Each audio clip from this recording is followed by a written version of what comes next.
All right, so in this video we're going to start to talk about the gradient and the del operator. And what I first want to do is simply operate or learn to spell. But besides learning to spell, what I want to do is just introduce a little bit of notation and also talk a little bit about meaning. Okay, so notation to start with. I want to start with notation just for the operator. So the operator that you will encounter an awful lot as you do things like partial differential equations is what's known as the del operator. It's an upside down triangle. Okay? That's how it's written. And what it means is it's a vector operator. So it takes, this thing takes a scalar function and turns it into a vector function. And if you think about what it can also obviously operate on a vector function and turn that into something even more interesting. But what it looks like as an operator is a set of partial derivatives. So it's taking the partial with respect to your first vector, the partial with respect to your second vector, your first coordinate, your second coordinate, etc. Right? So for example, in two-dimensional space, so let's say we've got our coordinates are x and y, right? The del operator for that two-dimensional space would be partial with respect to x, partial with respect to y, okay? So when you see the upside down triangle, what that actually corresponds to, this should be partial with respect to y, is a vector operator that consists of a set of partials. Okay. Now, that operator doesn't mean very much until you actually operate on something. So let's operate on something with it, and we'll operate on, say, the temperature, which is a function of x and y. So this notation, the upside down triangle in front of t, means we're operating on the function t with the del operator. And so that will give us a vector, right? And the first element in that vector will be the partial of temperature with respect to x, and the second element will be the partial of temperature with respect to y.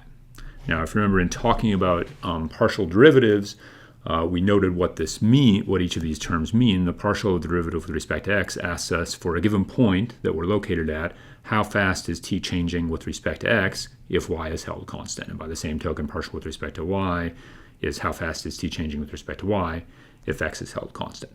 Okay, so that's notationally, we've got this idea of a differential operator, which is a vector operator, and that operator, when it operates on a scalar function, gives you a vector where each element in the vector corresponds to the partial derivative with respect to the relevant coordinate.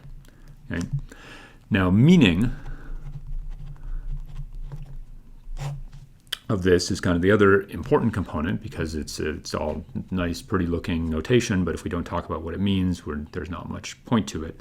And what the gradient, what the del operator operating on a scalar tells you is this thing is called the gradient of the temperature. And what that gradient tells you is two things. First of all, it tells you how fast the temperature changes and in what direction. So qualitatively, that's the information that's encoded in the gradient, is how fast the function is changing, what the sort of rate of change of the function is, and in what direction the function is changing. Now, how does it actually do that? Because that's pretty wishy-washy. So let's consider the vector v that is the gradient of temperature. Well, it's a vector, right? So it's going to have multiple elements. What does that vector tell us? Well, one of the things that that vector tells us is the magnitude of v, right? The magnitude of the gradient tells us what the maximum rate of change is.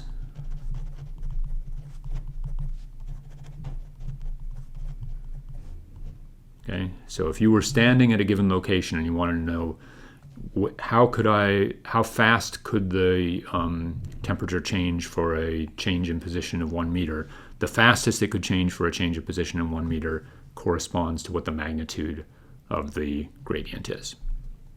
The direction of the gradient corresponds to what direction you have to move in to achieve that maximum rate of change.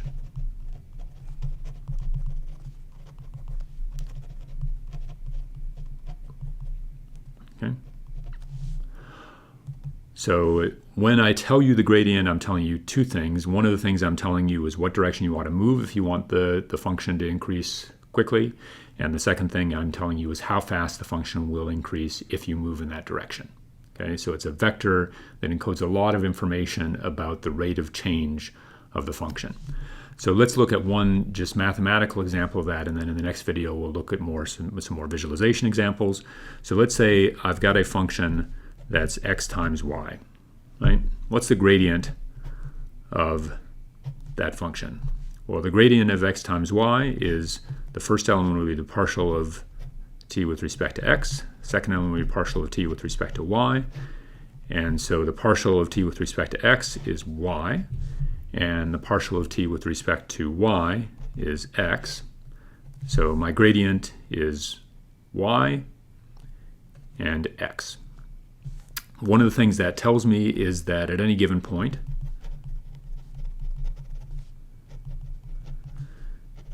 the maximum rate of change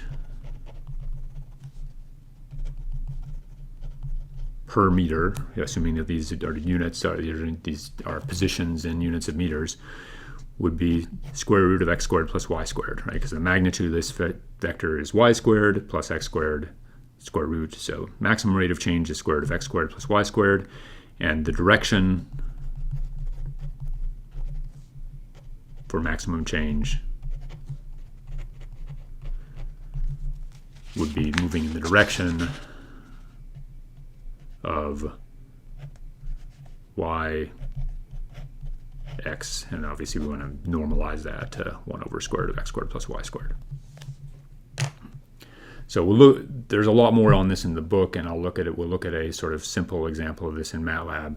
But I think the key idea I want you to take away from this is this idea, first of all, of how you actually calculate the gradient, right? Calculating the gradient simply means operating on the function with this operator, which consists of all of the partial derivatives with respect to the different coordinates, and that the meaning of the gradient tells you both how fast the function is changing and in what direction it's changing.